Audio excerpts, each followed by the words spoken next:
आलस्यता को त्याग दे, निज मन को अब तू बांध ले, बैठा है किस इंतजार में, फंस जाएगा मझधार में। जय हिंद बच्चों, आज हम लोग पढ़ेंगे सर्कल का 11th क्लास का चैप्टर। ठीक है, सर्कल की 2 वीडियो हमारे पास होने वाली है। इस वीडियो में हम लोग सर्कल के सारा थ्योरी पार्ट, ठीक है, सर्कल क्या होता है, सर्कल का इक्वेशन क्या होता है, स्टैंडर्ड इक्वेशन क्या होता है, स्पेशल केस में सर्कल का ऐसा इक्वेशन जैसे कि अगर सर्कल हमारा एक्स एक्सिस पे है तो क्या होगा, वाई एक्सिस पे है तो क्या होगा, मतलब सर्कल से रिलेटेड जितना भी इक्वेशन है सब हम लोग करने वाले हैं।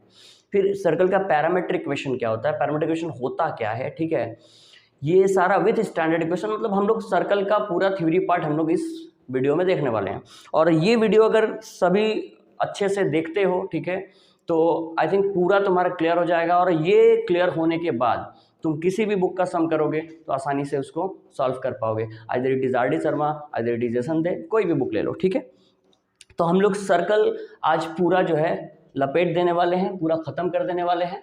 सबसे पहला क्वेश्चन हमारे दिमाग में, सर्कल क्या है, तो हम लोग बचपन से पढ़ते आ रहे हैं सर्कल कुछ ऐसा दिखता है ना, ठीक है। तो ये एक्चुअल नहीं है, अब तुम आ गए हो जो है 11th क्लास में, ठीक है, तो तुम्हें कुछ चीज़ों को जो है मैथमेटिकली सोचना पड़ेगा, सिर्फ ड्रॉ कर देने से, रट लेने से तो होगा नहीं, ठीक है। तो हम लोग समझ लेते हैं ये जो कर्व बनता है वो बनता कैसे है, ठीक है।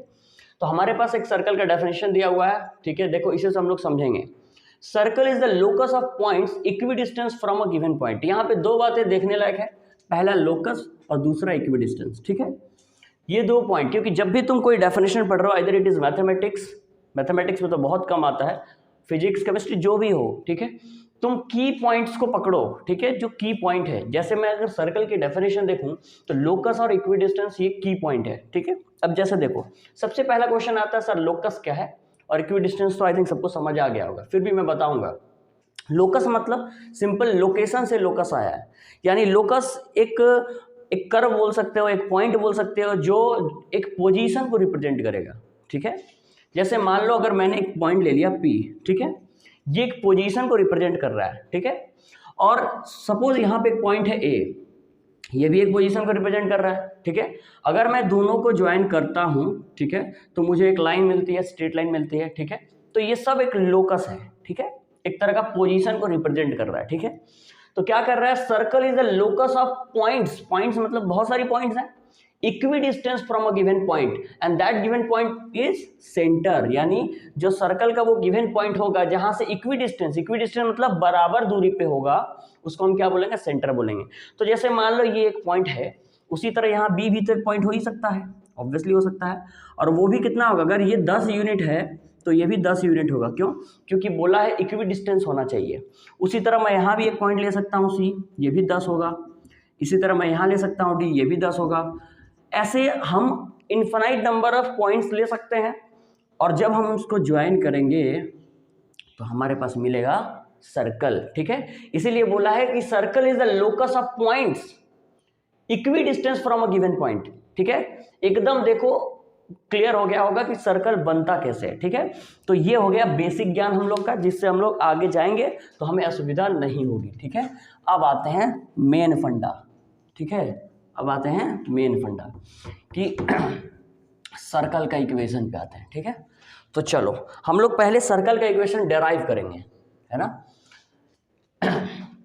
तो हम लोग जो सर्कल का इक्वेशन डेराइव करने वाले हैं उसका एक कंडीशन है, equation of circle centre at origin, है ना। यानी हमको सर्कल का इक्वेशन निकालना है जिसका सेंटर 0 0 पे है। आई बात समझ में, इसी को हम लोग समझेंगे, इससे सारा हम लोग धीरे धीरे समझ जाएंगे, ठीक है। तो चलो हम पहले एक्सिस ड्रॉ कर लेते हैं, ठीक है। मतलब सर्कल हमारा कुछ ऐसे बना है, ठीक है, ये 0 0 है, यही मेरा सेंटर है, ठीक है। अब मैं एक पॉइंट कंसिडर करता हूं यहाँ पे P, कंसिडर कर लिया, ये है मान लो कोऑर्डिनेट XY, ठीक है। तो अगर मैं यहाँ से परपेंडिकुलर ड्रॉ करता हूँ तो मैं क्या कह सकता हूँ, ये वाला डिस्टेंस क्या है, ये वाला डिस्टेंस क्या है, Y है, और ये वाला डिस्टेंस क्या है, X है, तभी तो XY हुआ ना, ठीक है। और ये वाला क्या होगा, इसको हम क्या बोल सकते हैं, ये है हमारा A, जिसको हम बोल सकते हैं A हमारा क्या है, रेडियस है, ठीक है। इसको आर भी ले सकते हो, जो तुम्हारी इच्छा, किसी बुक में ए लिया है, किसी बुक में आर लिया है। तो हम जानते हैं सर्कल के सेंटर से जो भी लाइन हम खींचते हैं, ठीक है, जो भी लाइन हम खींचते हैं इस टाइप का, हर लाइन क्या होता है, रेडियस होता है। तो ये भी मेरा रेडियस होगा ना। अब देखो मेरे पास एक ट्रायंगल मिल गया, राइट एंगल ट्रायंगल, ठीक है, जिसमें परपेंडिकुलर ये है, बेस ये है और हाइपोटेन्यूज ये है। तो पाइथागोरस क्या कहता है, हाइपोटेन्यूज का स्क्वायर यानी ए का square is equals to X square plus Y square. यानी ये जो हमारे पास मिला, ये मिला सर्कल का इक्वेशन जब सेंटर रहेगा 0 0। आई बात समझ में, ठीक है। एक बार फिर समझा देता हूं, अगर इस सर्कल पे पॉइंट P है XY, तो ये दूरी हो जाएगा Y और ये हो जाएगा X, और हमारे पास देखो एक ट्रायंगल बन गया, राइट एंगल ट्रायंगल, उसमें हम पाइथागोरस लगा सकते हैं। तो हाइपोटेन्यूज का square equals to X square plus Y square perpendicular plus base का स्क्वायर, ठीक है। तो ये बहुत ईजी है, समझ में आ गया होगा बिल्कुल। अब हम इसको मिटा रहे हैं, इस इक्वेशन को नहीं मिटाएंगे, कुछ बात है इसलिए, ठीक है, दिखाना है। अब मेरा सेंटर ऑरिजिन नहीं है, ठीक है, अब मेरा सेंटर ऑरिजिन नहीं है। बहुत आसान है, बस ध्यान से इस वीडियो को एकदम कंटिन्यूसली देखना है, ठीक है, तो सब बात समझ में आ जाएगा। अब मेरा सेंटर है अल्फा बीटा, आई बात समझ में। तो अल्फा बीटा है तो मान लो ये मेरा एक्सिस है और सर्कल कुछ यहाँ बना है, ठीक है। तो ये मेरा क्या हो गया, अल्फा और बीटा, ठीक है। अब यहाँ एक पॉइंट कंसीडर कर लो P, इसको भी लेते हैं एक्स और वाई। यहाँ थोड़ा सा ध्यान से देखना है, ठीक है, तो अच्छे से समझ आने वाला है, ठीक है। तो यहाँ से फिर से मैं क्या करूँगा, एक परपेंडिकुलर ड्रॉ करूँगा एक्सिस के ऊपर, कर दिया, और यहाँ से मैं ऐसे ड्रॉ करूँगा, कर दिया, ठीक है। और यहाँ से मैं कैसे, तो देखो यहाँ भी एक राइट एंगल ट्रायंगल मिला OP, चलो यहाँ कुछ नाम दे देता हूँ, ठीक है, OPB। तो अब ध्यान से देखो, ये सारा डिस्टेंस अपने पास क्या है, x है, सारा डिस्टेंस क्या है, x है, क्योंकि यहाँ पे जो पॉइंट है XY है, तो ये टोटल डिस्टेंस x हो गया। और ये टोटल डिस्टेंस, टोटल यहाँ से लेकर के P से लेकर के पूरा यहाँ तक, ये जो डिस्टेंस हो गया मेरा क्या हो गया, y हो गया, ठीक है। अब ध्यान से देखना, अगर हम ट्रायंगल ये लेते हैं PBO, ठीक है, अगर हम ट्रायंगल PBO लेते हैं तो हमारे पास क्या होगा, राइट एंगल ट्रायंगल होगा। अच्छा, अब राइट एंगल ट्रायंगल होगा तो यहाँ पे हमको ये डिस्टेंस चाहिए और ये डिस्टेंस चाहिए। तो यहाँ से यहाँ तक क्या है, हमारा अल्फा है, और यहाँ से पूरा यहाँ तक x है, यानी x में से अल्फा माइनस करेंगे तो ये मुझे क्या मिल जाएगा, x माइनस अल्फा, ठीक है। उसी तरह ये पूरा मेरा y है, और सिर्फ ये वाला पार्ट क्या है, बीटा है ना, ये वाला पार्ट क्या है, सिर्फ बीटा है। तो ये मैं क्या लिख सकता हूँ, y माइनस बीटा, ठीक है।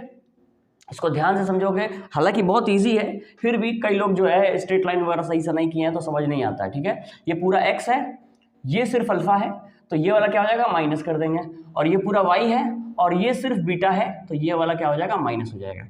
तो अब देखो फिर पाइथागोरस क्या कहता है कि हाइपोटेन्यूज का स्क्वायर, हाइपोटेन्यूज क्या होगा, फिर से ये रेडियस ही होगा ना, फिर से देखो ये सेंटर से यहाँ अपने ही पॉइंट पे गया है, मतलब इस तरह का रेडियस होता है, तो इसको हम r या a ले सकते हैं, ठीक है। तो फिर हम लिख सकते हैं हाइपोटेन्यूज का स्क्वायर यानी a का square is equals to base x minus alpha का whole square plus perpendicular y minus beta का होल स्क्वायर, ठीक है। ये मेरा हो गया इक्वेशन, जब कहीं पर भी सेंटर हो, अल्फा बीटा पे हो, 3 2 4 5 जहां पर भी होगा, इक्वेशन मेरा ये बनेगा, है ना। अब इस इक्वेशन में और इस इक्वेशन में देखो क्या है, बस x के पास अल्फा आ गया है, y के पास बीटा आ गया है, बाकी सेम है, ठीक है। अब देखो अगर मैं 0 0 सेंटर लूंगा तो अल्फा बीटा मेरा क्या हो जाएगा, 0 0। तो देखो अगर मैं इसमें पुट करूंगा तो क्या आएगा, ये 0 हो जाएगा, ये 0 मतलब वही आने वाला है। मतलब अब हमारे पास कोई भी सेंटर होगा तो हम सर्कल की इक्वेशन निकाल सकते हैं, इधर 3 2 4 5 6 7 जो भी रहेगा हम क्या करेंगे, इक्वेशन निकाल सकते हैं। अब मैं इसे मिटा रहा हूँ और इसी से हम लोग निकालेंगे दूसरा। तो ये मेरा ये वाला दूसरा डेरिवेशन हो गया, ठीक है। इसको दूसरा दे देता हूँ, equation of circle centre at alpha beta. तो पहले वाला नोट कर लेना पॉज करके, और ये वाला फिर दोबारा नोट करना, ये जस्ट मैं दिखाने के लिए छोड़ा हुआ था। तो ये हो गया सेंटर जब अल्फा बीटा होगा तो इक्वेशन ये हो गया। बहुत ही दोनों खास है, यहीं से हम लोग बाकी चीजें सीखेंगे, ठीक है। चलो मिटा रहा हूँ, ड्राइंग समझ गए ना तुम, ठीक है, तो तुम्हें कोई दिक्कत नहीं होगा। अब देखो अब क्या होगा, अब हम लोग निकालने वाले हैं standard equation. Standard equation of circle, standard equation of circle, है ना। अब देखो मेरे पास इक्वेशन क्या था, x माइनस अल्फा का whole square plus Y minus beta का होल स्क्वायर, अभी हम लोग निकालेंगे ये वाला, है ना। इसी से हम लोग स्टैंडर्ड इक्वेशन को भी निकालने वाले हैं, ठीक है। इसको ब्रेक करो तो X square plus alpha square minus 2 alpha X plus Y square plus beta square minus 2 beta X is equals to A square, ठीक है। यहाँ जहाँ पे ए लिख रहा हूँ मैं, बार बार बोल रहा हूँ, वहाँ आर भी लिख सकते हो, कोई टेंशन नहीं है, ठीक है। अब X square plus Y square को एक साथ कर लो, minus 2 alpha X minus 2 beta X plus alpha square plus beta square minus A square equals to 0, ठीक है। सजा लिया मैंने। अब मैं क्या करूँगा, यहाँ रिप्लेस करूँगा, क्या रिप्लेस करूँगा, अल्फा को रिप्लेस करूँगा माइनस जी से, बीटा को रिप्लेस करूँगा माइनस एफ से, ठीक है। तो हमारे पास क्या आएगा, X square plus Y square minus minus minus, देखो अल्फा की जगह अगर हम माइनस जी पुट करेंगे तो क्या हो जाएगा, प्लस हो जाएगा, और ये हो जाएगा 2gx, फिर ये माइनस एफ यहाँ पुट करोगे तो क्या हो जाएगा प्लस 2fx, और यहाँ पे मैं c से रिप्लेस कर दे रहा हूँ इसको, c is equals to alpha square plus beta square minus A square, ठीक है। तो हम यहाँ लिख सकता हूँ प्लस सी इक्वल्स टू 0, ठीक है ना। तो ये जो मिला हमारे पास ना, इसी को हम बोलते हैं स्टैंडर्ड इक्वेशन, ठीक है। इसमें भी, इससे भी हमारा क्वेश्चन हो जाता है, इससे भी हो जाता है, लेकिन कभी कभी होता है कि इससे हमारा जल्दी आंसर आ जाता है, तो हमें दोनों जान के रखना है, और दोनों यूजफुल है। कब कहाँ यूजफुल है हम लोग दूसरी वाली वीडियो में देखने वाले हैं जब सम करेंगे, ठीक है। अब यहाँ पे क्वेश्चन होता है सर अल्फा को माइनस जी से और बीटा को माइनस एफ से रिप्लेस करने का क्या मतलब है। तो मतलब सिंपल यही है कि यहाँ माइनस माइनस था, हम नेगेटिव साइन को हटा दिए, सबको पॉजिटिव में लाने के लिए हमने माइनस जी माइनस एफ से रिप्रेजेंट कर दिया।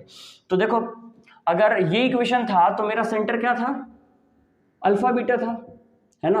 लेकिन अगर ये इक्वेशन रहेगा तो हमारा सेंटर बदल गया, क्या बदल गया, माइनस जी और माइनस एफ। क्यों, क्योंकि अल्फा के जगह माइनस जी आ गया, बीटा के जगह माइनस एफ आ गया। आई बात समझ में। तो ये रहा स्टैंडर्ड इक्वेशन कैसे आया, ठीक है। अब हम लोग देखेंगे पैरामेट्रिक इक्वेशन, ठीक है। इसको मिटाता हूं मैं, सबको रोक करके नोट डाउन कर लिया करो, ठीक है। साथ साथ में नोट डाउन करोगे, ये नहीं कि आप वीडियो देख करके जो है, या फिर ऐसे कर सकते हो एक बार देख लो वीडियो को, फिर दूसरी बार में नोट डाउन करो, ताकि समझ में आ जाएगा कि कहाँ कितना नोट डाउन करना है। ये भी एक अच्छा अप्रोच है पढ़ने का। अब हम पढ़ेंगे पैरामेट्रिक इक्वेशन। पैरामेट्रिक इक्वेशन क्या होता है, सबसे पहले इस बात को जान लो, पैरामेट्रिक होता क्या है ना। शब्दों को समझो, वर्ड को समझ गए तो सब समझ में आ जाएगा, ठीक है।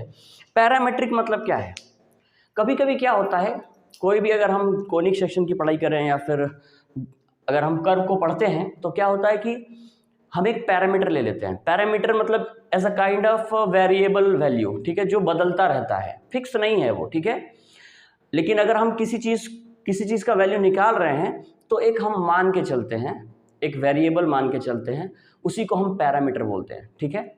आई बस। तो पैरामीटर कुछ नहीं है, एक वेरिएबल वैल्यू है जो इजीली हमें जो है आसानी से कोई क्वेश्चन को सॉल्व करने देता है, तरह से ये कह सकते हैं। जैसे मान लो कि तुम लोग डिफरेंशिएशन में किए हो कि कभी कभी हम लोग x बराबर t के रेस्पेक्ट में जो है डिफरेंशिएट करना होता था, फिर y का भी t के रेस्पेक्ट में, और पूछ देता था कि x और y के रेस्पेक्ट में डिफरेंशिएशन क्या होगा। ये बात शायद समझ में ना आए अगर तुम डिफरेंशिएशन अच्छे से नहीं किए हो तो, लेकिन हाँ मेरा पॉइंट वो नहीं है। मेरा पॉइंट ये है कि पैरामेट्रिक इक्वेशन क्या होता है। पैरामेट्रिक इक्वेशन सिंपली क्या है, एक वेरिएबल, एक पॉइंट समझ लो, ठीक है, जिसके थ्रू हम किसी भी कर्व के ऊपर एक पॉइंट या फिर इक्वेशन हम निकाल पाते हैं इजीली, ठीक है, वो ये पैरामेट्रिक इक्वेशन, ठीक है। तो पैरामेट्रिक इक्वेशन में क्या करते हैं, हम एक अदर वेरिएबल ले लेते हैं। आई बात समझ में। तो हम पढ़ने वाले हैं सर्कल का पैरामेट्रिक इक्वेशन। हर चीज़ का अलग अलग पैरामेट्रिक इक्वेशन होता है। अगर हम पैराबोला की बात करें तो उसका अलग, हाइपरबोला, एलिप्स अलग अलग होता है। सर्कल का क्या होगा, तो चलो ये समझ लो मेरा सर्कल है, ठीक है, और यहाँ पे एक्सिस ही ड्रॉ कर लेता हूँ तो बेटर होगा, ठीक है। ये 0 0 मतलब पैरामेट्रिक इक्वेशन में दो केस बनेंगे, ठीक है। पैरामेट्रिक इक्वेशन में दो case, parametric equation when centre is 0 0। जब सेंटर 0 0 होगा तो पैरामेट्रिक इक्वेशन क्या होगा, ठीक है, ये सबसे ज़्यादा यूज होता है। तो देखो यहाँ पे मैंने एक पॉइंट लेट कर लिया, ठीक है, x और y, इसी की जगह पे हम पैरामीट्रिक इक्वेशन को लिखेंगे, लेकिन पहले हम निकाल लें कि पैरामीट्रिक इक्वेशन आएगा क्या। ठीक है, तो यहाँ से मैं परपेंडिकुलर ड्रॉ कर लूँ, यहाँ से भी कर लूँ, तो हम जानते हैं ये वाला मेरा क्या हो जाएगा, आर हो जाएगा या ए हो जाएगा। चलो मैं आर लिख रहा हूँ, ठीक है, रेडियस। अच्छा मैंने बार बार ए ही लिखा है तो मैं ए ही लेके चलता हूँ। फिर ये क्या हो जाएगा मेरा, वाई हो जाएगा, ये क्या हो जाएगा, एक्स हो जाएगा। तो अगर मैं पूछूँ कॉस थीटा का कॉम्पोनेंट क्या होगा, तो क्या होगा सर, बी बाई एच होगा, यानी एक्स बटे में ए होगा। तो फिर ये क्या हो जाएगा, A cos theta is equals to X. ठीक है, तो एक्स के जगह पे हमें क्या मिला, ए कॉस थीटा। अगर आर कोई लेता है तो आर कॉस थीटा, रेडियस के ऊपर डिपेंड कर रहा है। फिर हम साइन थीटा का कंपोनेंट लेते हैं। ठीक है, तो क्या पाओगे साइन थीटा, तो देखो परपेंडिकुलर बाई हाइपोटेन्यूज है ना, तो y बाई ए यानी A sine theta is equals to Y. तो ये हो गया मेरा y का वैल्यू ए साइन थीटा, यानी पैरामेट्रिक इक्वेशन बोल रहा है, पैरामेट्रिक जो कोऑर्डिनेट है, इसको कोऑर्डिनेट नाम देते हैं, इक्वेशन अभी नहीं आया। ठीक है, इक्वेशन यहीं से हम, इसी को हम एक्चुअल में इक्वेशन बोलते हैं। ये इक्वेशन है मेरा, ये क्या है, इक्वेशन है, और हम लिख रहे हैं पैरामेट्रिक कोऑर्डिनेट। क्या आया, ए कॉस थीटा और ए साइन थीटा। तो अगर बोलेगा पैरामेट्रिक कोऑर्डिनेट क्या होता है, तो पैरामेट्रिक कोऑर्डिनेट ये होता है जब सेंटर 0 0 होगा। और अगर बोलेगा इक्वेशन क्या होता है, तो ये होता है x equal to A cos theta, y equal to A sine theta. मैं यही समझा रहा था। देखो हमारा इक्वेशन सर्कल में क्या है, एक्स वाई दोनों एक साथ है, लेकिन देखो यहाँ x का अलग वैल्यू है, y का अलग वैल्यू असाइन हुआ है, और यहाँ पे वेरिएबल का काम कौन कर रहा है, थीटा काम कर रहा है।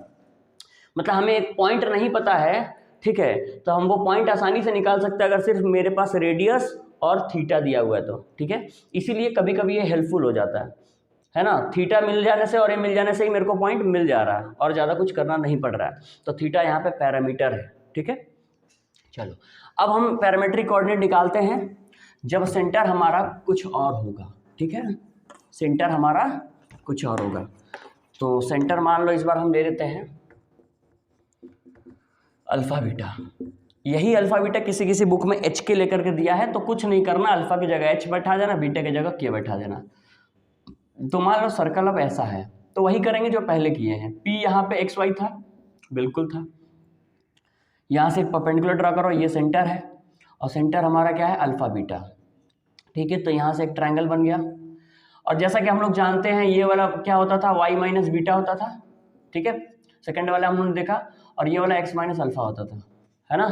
तो फिर यहाँ पे कॉस का कंपोनेंट निकाल लो, तो कॉस थीटा बराबर क्या होगा, b बाई एच, यानी x minus alpha by hypotenuse. Hypotenuse क्या है, a है, यानी रेडियस है, तो क्या हो जाएगा, a cos theta is equal to X minus alpha, और अल्फा को इधर लाओगे तो क्या हो जाएगा, a cos theta plus alpha equals to X, है ना। ये हो गया, ये वाला हो जाएगा तब जब हमारा सेंटर रहेगा अल्फा बीटा। तो देखो अगर अल्फा हटा दें तो ओरिजिन वाला ही इक्वेशन है, तो बस इसमें क्या करना है, तुमको अल्फा जोड़ देना है।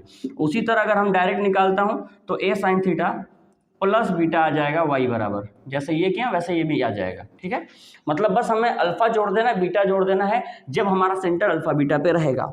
तो ये कहानी हुआ पैरामेट्रिक इक्वेशन का। आई होप ये पूरा समझ आ गया होगा। अब हम लोग कुछ स्पेशल केस के इक्वेशंस को देखेंगे सर्कल का। ठीक है, तो वो पहले मैं नोट डाउन कर लेता हूँ बोर्ड पे, ताकि जो है वीडियो लंबा ना हो। आई बात समझ में।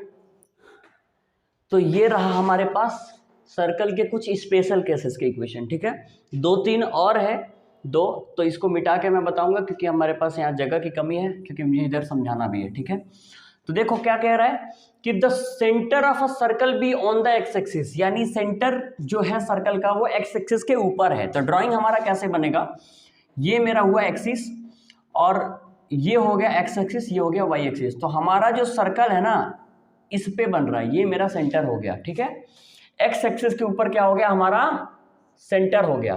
तो अब ध्यान से देखो, ये अगर एक्स एक्सिस के ऊपर है तो हमारा सेंटर क्या हो जाएगा, हमारा सेंटर हो जाएगा अल्फा 0। क्यों, क्योंकि देखो ये एक्स एक्सिस पे तो अल्फा यूनिट गया है, लेकिन वाई एक्सिस पे तो गया ही नहीं है, इसीलिए ये वाई वाला जो पार्ट है वो हम क्या कर देंगे, 0 कर देंगे। और जैसा कि हम जानते हैं हमारे पास इक्वेशन क्या होता है, एक्स माइनस अल्फा का square plus Y minus beta का होल स्क्वायर इक्वल्स टू 0, है ना। तो अगर हम अल्फा पुट करें तो अल्फा तो हमारे पास ही है, और हमारे पास बीटा क्या हो गया 0, यानी मिलेगा क्या, y का स्क्वायर इज इक्वल टू 0। यानी जब हमारा इक्वेशन x, हमारा सर्कल x एक्सिस के ऊपर होगा तो y में बीटा वाला पार्ट को 0 कर दोगे। क्यों जीरो करोगे यहाँ मैंने समझा दिया क्यों जीरो होगा, तो बीटा को हटाओ, सिर्फ ये लिखो और देखो हो जाएगा हमारा इक्वेशन। ठीक है, यहाँ पे एक मिस्टेक हो गया, जीरो नहीं था यहाँ ए स्क्वायर था। ठीक है, ए स्क्वायर गलती से जीरो लिख दिए।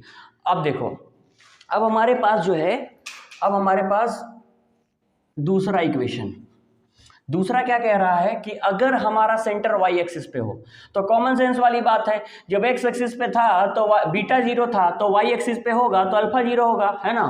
वाई एक्सिस पे होगा तो अल्फा जीरो होगा, क्योंकि ये तो ऊपर गया है लेकिन इधर एक्स एक्सिस पे तो गया ही नहीं है, तो सीधी बात है। यहाँ पे क्या करोगे, अल्फा जीरो करोगे तो सिर्फ एक्स स्क्वायर और वाई माइनस बीटा का होल स्क्वायर बराबर ए स्क्वायर, तो ये दोनों चीज क्लियर हो गया। अब बोल रहा है if circle touches the both axis, ठीक है, नहीं sorry, touches the x axis, both नहीं अभी, ठीक है।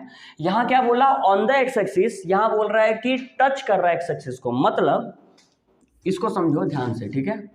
ये मेरा हो गया, ठीक है, एक्स एक्सिस, ये हो गया वाई एक्सिस। अब इस किसको टच कर रहा है, एक्स एक्सिस को, यानी इक्वेशन कुछ ऐसे बनेगा, एक्स एक्सिस को टच किया, है ना। तो देखो ध्यान से देखो, यहाँ पे कितना यूनिट गया है, यहाँ पे गया है अल्फा यूनिट, ठीक है, तो हो गया अल्फा। अच्छा, फिर ये गया है ये बीटा यूनिट, तो बीटा एक्चुअल में क्या है, इस सर्कल का रेडियस है कि नहीं है ना, यहाँ से यहाँ तक का पॉइंट रेडियस होगा, यानी बीटा कुछ नहीं रेडियस ही है, ए ही है हमारा, यानी मैं यहाँ लिख सकता हूँ अल्फा और ए, क्योंकि बीटा मेरा रेडियस ही है। क्यों, क्योंकि देख रहे हो ना, बार बार मैं बोल रहा हूँ, ये पॉइंट से ये डिस्टेंस क्या है, सर्कल का रेडियस है, तो ये बीटा गया है, लेकिन बीटा किसके बराबर है, रेडियस के बराबर है, तो हम लिख सकते हैं अल्फा ए। अब मेरे पास इक्वेशन होता है अल्फा एक्स माइनस अल्फा का square plus Y minus beta का whole square equal to A square. अब फिर देखो, इसको मैं थोड़ा जल्दी जल्दी बता रहा हूँ क्योंकि ये सारी चीज़ें तुम लोग को पता है, ठीक है, क्योंकि 2-3 हम कराए हैं, उसी में तुमको समझ में आ गया होगा, बस इसमें थोड़ा एक बार गाइड कर दे रहा है ताकि जो है थोड़ा सा भी कन्फ्यूजन ना रहे। तो ये जो है एक्स माइनस अल्फा का होल स्क्वायर हो गया, और बीटा की जगह मैं ए लिख दूंगा, है ना, तो y माइनस ए का होल स्क्वायर बराबर ए स्क्वायर। देखो सिंपल है, जब टच करेगा एक्स एक्सिस को, जैसे यहाँ जब एक्स एक्सिस के ऊपर था तो बीटा जीरो ही हो गया। अब यहाँ बोल रहा है कि अगर एक्स एक्सिस को छू रहा है, सिर्फ टच कर रहा है, तो मेरा बस बीटा की जगह पे ए कर देना, क्योंकि वही मेरा रेडियस हो जाएगा, ठीक है। उसी तरह अगर सर्कल टच कर रहा है वाई एक्सिस को, तो फिर यहाँ भी कॉमन सेंस वाली बात है कि जब एक्स एक्सिस को टच किया तो बीटा ए हुआ, तो अब वाई एक्सिस को टच करेगा तो अल्फा ए हो जाएगा। मतलब ये इक्वेशन ऐसे नहीं बन करके कैसे बनेगा, देख लो दूसरा वाला, ये अब ऐसे बनेगा, ठीक है। अब टच किसको कर रहा है, वाई एक्सिस को, तो देखो ये एक्स यूनिट यहाँ पे जो अल्फा यूनिट गया था, अभी तो रेडियस ही हो गया, इसीलिए हम अल्फा की जगह पे अब ए बैठा देंगे, ठीक है।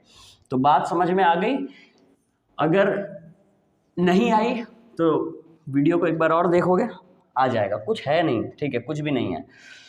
If a circle touches the both axis, अब दोनों को टच कर रहा है, तो सिंपल बात है भाई, जब एक्स एक्सिस को टच किया एक्स एक्सिस को तो बीटा ए हो गया, वाई एक्सिस को टच किया तो अल्फा ए हो गया। अब दोनों को टच करेगा तो अल्फा बीटा दोनों ए हो जाएगा, मतलब कुछ ऐसा बनेगा इक्वेशन, सर्कल हमारा ऐसा, यानी ये हो जाएगा अल्फा बीटा, तो देखो ये भी रेडियस ये भी रेडियस, तो अल्फा भी है बीटा भी है, यानी इक्वेशन में मेरा अल्फा की जगह भी है बीटा की जगह भी ए रख देंगे। तो बात समझ में आई, ठीक है। अब मैं आगे बताता हूँ, अब आते हैं नेक्स्ट हमारे स्पेशल केस में, ठीक है। तो देखो इक्वेशन ऑफ कॉन्सेंट्रिक सर्कल क्या होगा, ठीक है। तो अब पहले समझते हैं कॉन्सेंट्रिक सर्कल होता क्या है, तो कई बच्चों को पता होगा, जिनको नहीं पता है देख लो।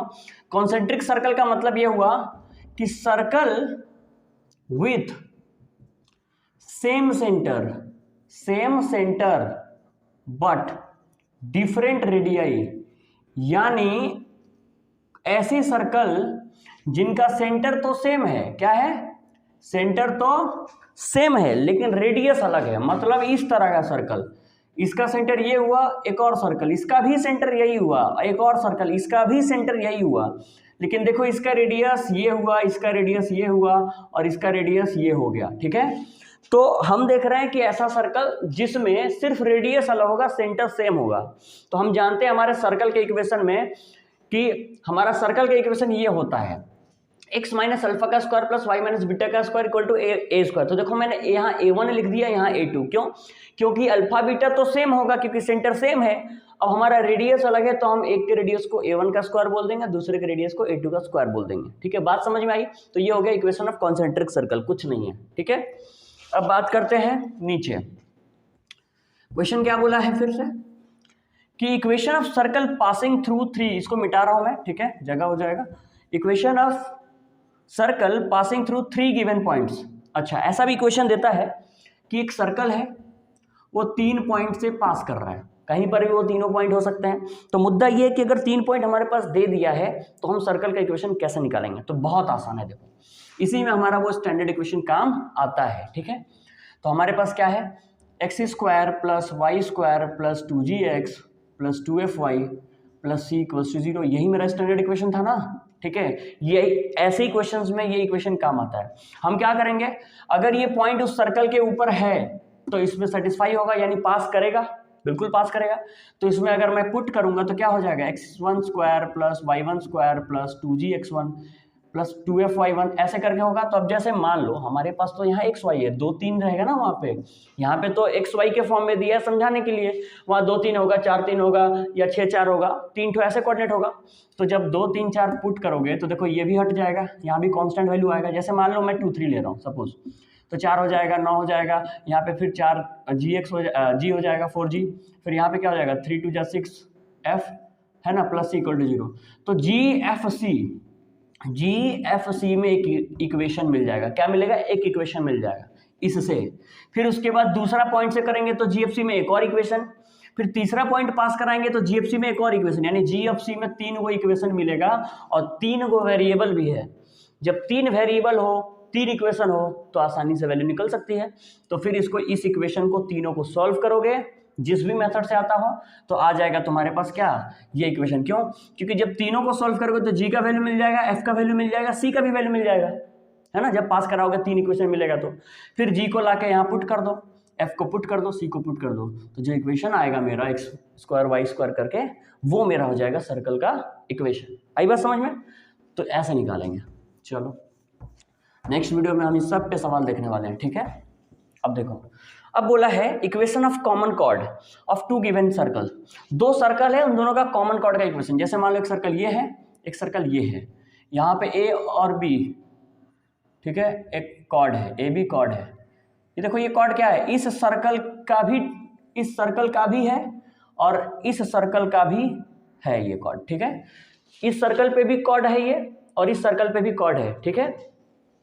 इतना तो हमें पता ही है कि सर्कल का कॉर्ड क्या होता है। ये जो लाइन खींचते हैं हम लोग सर्कल के अंदर, ये सब कॉर्ड होता है, ऐसे खींच दूं या जैसे भी खींचूं, ठीक है, ये सब क्या होता है, कॉर्ड होता है। आई बस समझ में, ये सब बेसिक चीज़ है, इसलिए मैं ये सब बताया नहीं हूँ शुरू में ही, ठीक है, कि कॉर्ड क्या होता है। नहीं तो सब लोग जानते ही हो कि डायमीटर क्या होता है, सबसे बड़ा एक कॉर्ड होता है डायमीटर, ठीक है। तो बस इस पर हम फोकस करते हैं। ये क्या है, सर्कल है, ये भी सर्कल है और दोनों सर्कल में ये कॉमन है, यानी इस सर्कल में भी ये कॉर्ड है और इस सर्कल में भी ये कॉर्ड है। इसका इक्वेशन क्या होगा, तो इसका इक्वेशन होगा 2 ब्रैकेट में g1 minus g2 x plus 2 f1 minus f2 y plus c1 minus c2। तो हम जानते हैं हमारे पास इक्वेशन होता है x square plus Y square plus 2gx plus 2fy plus c। तो चूंकि हमारे पास 2 इक्वेशन है तो g1 हो जाएगा, f1 हो जाएगा, c1 हो जाएगा। उसी तरह दूसरा x square plus Y square plus 2g2 x plus 2f2 y plus c2 equal to 0।